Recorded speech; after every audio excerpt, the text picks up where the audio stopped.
best chapter of Toriko ever. Actually, best chapter I've read of Toriko in a while. Honestly, easily best chapter. Honestly, the best chapter of the week. I don't care, hands down. But I can't. This chapter was madness. This chapter fully was madness. How does, like, first of all, the artwork. One about the artwork. How can Mr. Toshi produce such greatness of artwork on a weekly basis? Even though we had a break, but still on a weekly basis is always good. Second of all, just like the hype. Honestly, I felt like I got slapped in the face because no one saw it coming. I don't even care. No one could just call it out there because you couldn't have seen such of these things happening. Oh, heck. The eight kings. The eight kings, honestly, they're phenomenal. I can't. I must have got the hypest when I saw Wolf King. When I saw Genis, I was just like, yo, Wolf King, You see him chilling in the background. I wouldn't be surprised if he's taming that land shark because he's freaking Wolf King Genis. We don't even know what his, capture... I can't. I honestly can't. This is madness.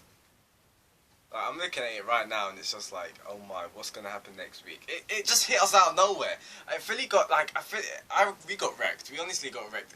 We got hit like a train because we did not see this coming. Because what, in previous chapter we're seeing Condor and freaking Yudo and some backstory and some good like feels and everything. You're not seeing this kind of thing. I honestly didn't think we'll see these eight kings. I don't think we'll see the 4 heavenly kings this soon. Honestly, no. I was just like, yo, if we freaking see Toriko and Starjun come up with this land shark, that would be madness. I don't even care because you know for definite Starjun has been training. Starjun has been training non-stop because after that fight when he came back to freaking what's his name, Midora, Starjun was sad. He was just like, oh, I'm sorry that I failed you. He was disappointed in himself. So I know it that Starjun's been training and he even went into the back channel. So obviously my guy's gotten strong. He obviously is. Starjun's a freaking beast. And if we see Starjun and Toriko team up, I'd be done. Like, the review, like, the freaking reaction, whatever. Honestly, it'll be me mute. It'll be me mute because how can that just happen? Like, freaking Starjun and Toriko. Because the way, Toriko's so beast. I don't even care. Like, I was going to say something, but I was just like, no, I don't want the whole fan base to kind of scream and, you know, like, kill me. Because it's madness. I said this for time to time. I don't care. Like, Toriko's one of the strongest guys out there. At the end of Toriko, at the end of this series, Toriko, he can take out... Well, I was going to say he can take out Goku. He can fight Goku. Easily. I don't care I say that. I'm not taking that back because it's truth. If we look at the end of this series, like, and we see how strong Toriko is now. Toriko's mad. I definitely think Toriko's around the level of 4,000, like, capture level. Or maybe definitely around, he's definitely above 3,000. But either way, Toriko and Starjun together, they can take out that land shark easily. But no. Wolf King Genis is done. Literally, when Toriko thought of Heracles, literally, he looks up at him and he was cut in half. So freaking Wolf King Genis, in like a second, he'd be out. He'd be like atomized. It'd be madness. So I'm actually so hyped to see the next chapter, especially the 8 kings. The 8 kings have just gotten hyped so more. I honestly did not think what is it? Is it Area 5 that Zebra is in? Yeah, Area 5. I honestly did not think it would be a deer.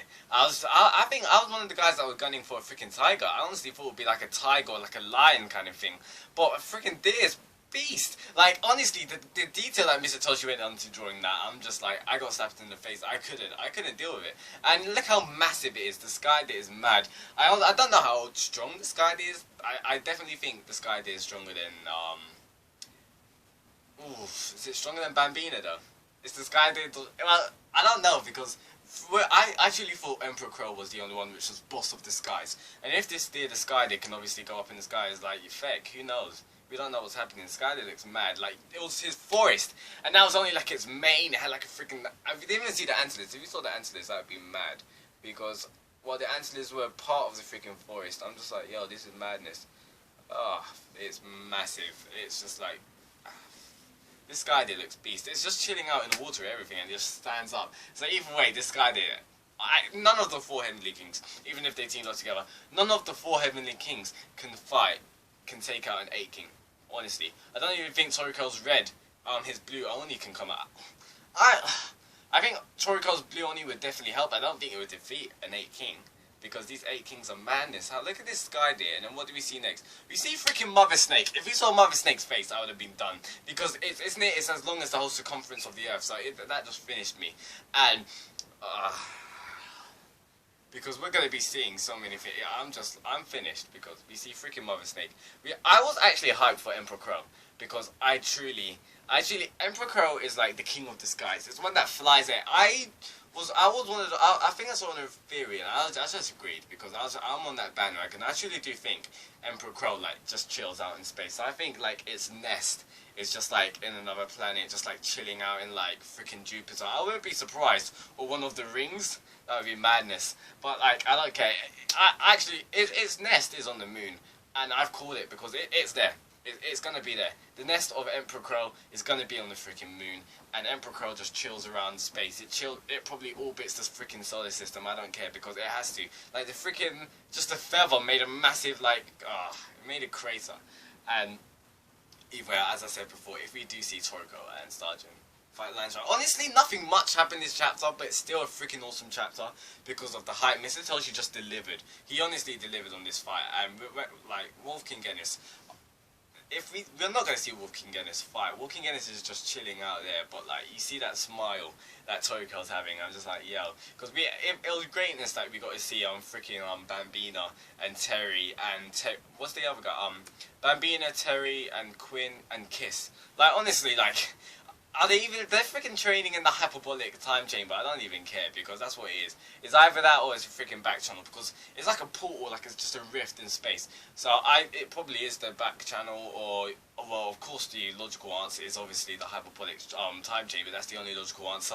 Like that can be. It can't be the back channel. It can't be another dimension. It's the freaking hyperbolic time chamber. But either way, like I'm guessing the dimension that they're training in is obviously something that either slows down time, because that would be awesome, or it probably, if it intensifies gravity, I'm just like, I'll be done, because I'd fully be done, because that'd just be beast. And like, oh man, you'd think that'd be a great chapter. If it ended on that, I'd be like clapping. I'd be like, best chapter ever. That'd be me. But like, I can't even clap for the greatness of this chapter, because we see Tepai, and we find out Tepai is not controlled. I thought Tepai stopped becoming controlled when freaking Jiro, when knocking Jiro shouted at him, because man, when he shouted at him, freaking Tepai looked like he was gonna cry. If I got shouted at him, I would have probably dropped a brick. I'm not gonna lie. Freaking Tepai, Jiro looked like Jiro looked scary as. I don't care, because you don't want to go against Jiro, and I'm just like, yo, this can't be happening, because it's just madness. If we actually, like, Tepai, because Tepai is strong as, because when Tepai was fighting against Toriko, like, Tepai was casually, Tepai was, like, chilling. Tepai weren't even probably, like, on the defense. He just wasn't caring. So, I honestly do think with Tepai and Ume-chan, I believe that's Komatsu, one of Komatsu's bros. So, they're gonna try and get out, but we see freaking everyone. That's obviously a case shot, but still. Like, what is happening? Is that, I'm guessing that's the Earth's core. That's the only thing I can guess that is the Earth's core. But, Tepai obviously wants information about what's happening in Area 1, so he's probably like, I wouldn't be surprised if he'd done this, like, if he was told to do this. Like, he's just following orders from, what's his name, Ichirayu. Like, if Ichirayu told him to do this, like, that would have been madness. I'd be like, yo, Ichirayu's a boss, because I honestly do think I wouldn't be surprised. Or, like, maybe he got told by Jiro. He could have, because it was even stated in a couple of chapters, well, not a couple, like a lot of chapters ago, how he might have done this on purpose so he can get Komatsu's gourmet demons to come out and Komatsu to be in the back channel to obtain pair. So that might be it. I do not know. It might be. Either way, Tepai is just a beast. Tepai honestly gets me hyped. And freaking Acacia. If that is Acacia, and I don't know what that is. It's freaky as, but like looking at that, that's just beast. Because I honestly do think that I thought that was the Earth's core. But I don't know what else it can be. That does look like Acacia. My guy Acacia's obviously been hitting that gym like 24/7, because that's not even a freaking stack. That's just like freaking 12 packs with the 4 arms and everything. So I don't know what it is. I'm guessing what this looks like, a massive brain on top of him or whatever. It looks like he's fused to the gourmet cells. not the gourmet cells, but ages ago when it was just like it arrived from space, and it was like a massive crater thing. That's what I think it is. Like he's fused to it, or maybe he's actually fused to the Earth's core, and he's the one which is like pouring out gourmet cells to the world to like make it flourish. And that it might be, we did not know. Either way, it looks painful, and he's obviously awakening. So the end game is just being set up. End of the world and everything. Like, I wouldn't be surprised, because at the start of this chapter it was just like, oh, something has awakened all the 8 kings to go up and do something. So I truly do think they're coming to the same place, and what if it's all they're coming is to try and take out Acacia, because if Acacia does awake, the world would be dead. And obviously the 8 kings, they're in charge of governing all the areas to keep peace throughout the world, well, the gourmet world. So obviously, what if the 8 kings are all coming together to try and take out Acacia? I wouldn't be surprised. That would be obviously greatness. Or the gourmet demon within Acacia. What if that's what the 8 kings are trying to do? So, because they're all coming up, so I wouldn't be surprised. It'll be freaking hypeness. Like, if we saw Dragon King Darius, I would have cried. I would have cried. Because the greatness would have literally poured tears out of my eyes. So either way, some of your thoughts, comments below. Shinigami-san, what did you think of this chapter? Are you hyped as well, even though pretty much nothing happened, except for the other 2 pages of Tepai? But either way, it's just built up so hype because it was an awesome chapter, and Mr. Toshi definitely delivered this week after that break. Like, and nothing better could have happened in this chapter. Everything, like every greatness happened. So either way, some of your thoughts, comments below. Shinigami-san, subscribe for weekly reviews of Toriko. If you liked anything I had to say, drop a like. It would be greatly appreciated. Shinigami-san, goodbye.